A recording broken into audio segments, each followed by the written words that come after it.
1 year removed from Banner 18, and now Boston's at a crossroads. Jayson Tatum's devastating Achilles injury, a record-breaking payroll, and a CBA designed to break up teams just like this one. So what do the Celtics do now?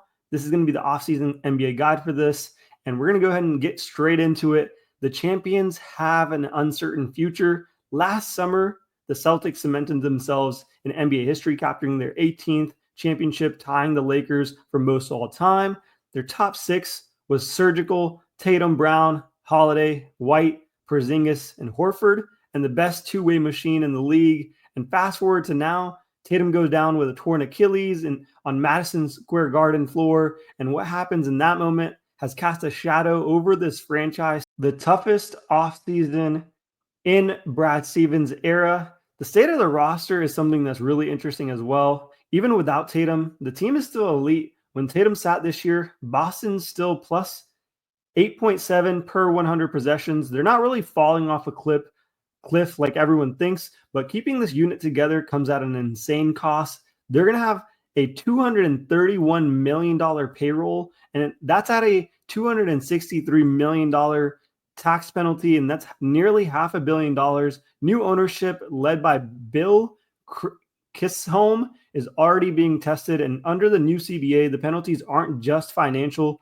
The Boston Celtics are over the second apron. That means no aggregating salaries and trades, no sending out cash, no pre-existing trade exceptions, and perhaps the most painful part is that you lose the right to trade your first-round picks 7 years out from now, and we can talk a little bit more about that. But in the offseason, what are some scenarios that they can, what are their options here? Scenario number one, stem pat. This is the least likely option, in my opinion. They add two top 32 picks, number 28 and 32, to a roster already carrying 12 players. And the real problem is no one in February is absorbing a $25 million salary without sending money back. And you're kind of boxed in this scenario. This team isn't really built for a midseason flexibility under the apron rules, so I don't see them standing pat. Number two scenario, trim the fat, keep the core. That's the most likely scenario here. The most probable route, Tatum, Brown, and White are all locked in through 2029, which is kind of the core that they have. Brad Stevens could shop players like Kristaps Porzingis, Sam Hauser, not really to blow it up, but to really dodge the harsh penalties that I mentioned earlier. Kristaps Porzingis, he's on an expiring $30.7 million deal. If Boston moves him, especially to a team like Brooklyn that can take in his salary really without matching, they could really slide below that second apron, and I think that's the main key for them. Porzingis only played 42 games last year. Injury concerns aside, he's an elite rim protector. Spacing was key for them in the playoffs, but letting go of him would hurt. But I think they have to do it really at the cost of their own survival, man. I mean, they've got to do it. They've got to move somebody. The other names that we can mention here, Sam Hauser. Trading Hauser really doesn't get you under the cap, but it saves you nearly $80 million in tax for the Celtics. And I think he's just started a 4-year, $44 million deal, and that's shot up where he's shot 40% from three in the last 3 seasons, and he's a great piece for them, but maybe not really something that you want to, he's more of a luxury that you really can't afford to have in this current scenario. Jrue Holiday, he's under contract through 2026-27, but moving him could signal a more dramatic pivot. More likely, Stevens tries to keep him.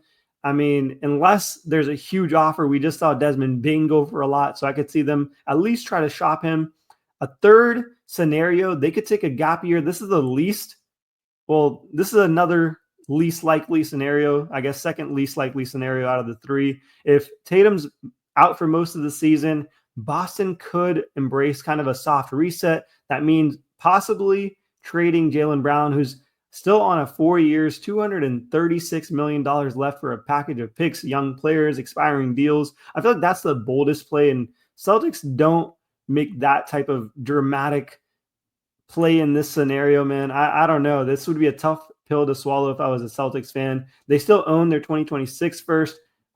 This could be just kind of a bridge year to sustain a second window around Tatum and White, and then whatever assets they collect and maybe retool and get another star next to Tatum later on. I don't know about that option there, but the Celtics are $22 million over the second apron as it currently stands. Every extra $3 million cost them nearly $25 million in tax. That's kind of really brutal for them. Even a minor move can, save them tens of millions. So I expect Stevens to make moves this offseason. We'll see the Celtics get active here. Let's talk about their free agents and drafts. Al Horford, will he retire? Luke Cornett, low cost, low priority backup. I could see him getting moved. Torrey Craig, he's end of the bench, so it really doesn't matter. JD Davison, he's a two-way guy. Drew Peterson, he's restricted. But their draft picks, 28-32, have high upside chances. I'd not rule out Boston trading out of one of them to save a roster spot. Possibly the most likely scenario on draft night, I'd probably say like 75% chance that they move up slightly and package those picks together. I think that's their best option, especially with the amount of players they have on the roster. Because they're over the apron, they can't really trade their 2032 first. Their 2033 first becomes frozen as well.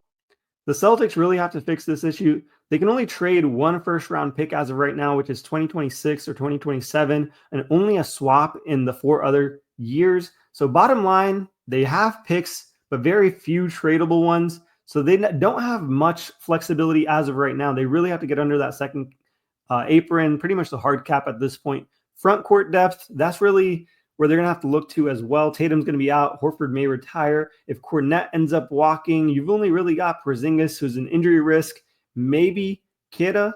I don't really see that being enough for them. So I think they're going to look to, figure out the ripple effects of possibly losing Horford and Cornett. Boston was a plus 19.7 per possessions when those two guys shared the floor. That chemistry does not grow on trees, and those guys were fantastic on the floor together. So they're going to have to figure that out, man. Extensions, future planning, that's where we're going to be heading over to next. Don't expect the Boston Celtics just to hand out money this summer. Porzingis, Horford, Jordan Walsh are eligible, but the financial picture is tightening on them, and they have only a couple, they have to think forward thinking, develop Jordan Walsh, hit on some of these draft picks, hope Tatum returns at 100% late in 2025, build back smarter under this CBA. Those are kind of the best ways I would be thinking if I was a Celtics fan or even, in the front office of the Celtics. My closing thoughts are that the Celtics fans shouldn't freak out. This is still a scenario that they can recover from. This is more like a transition year than a retooling year compared to other teams because of the fact of Tatum's injury. I think the CBA is punishing the greatness that they built, but it comes with a price tag every time you win a ring nowadays. And we'll see that with the Thunder as well when we talk about their offseason guide.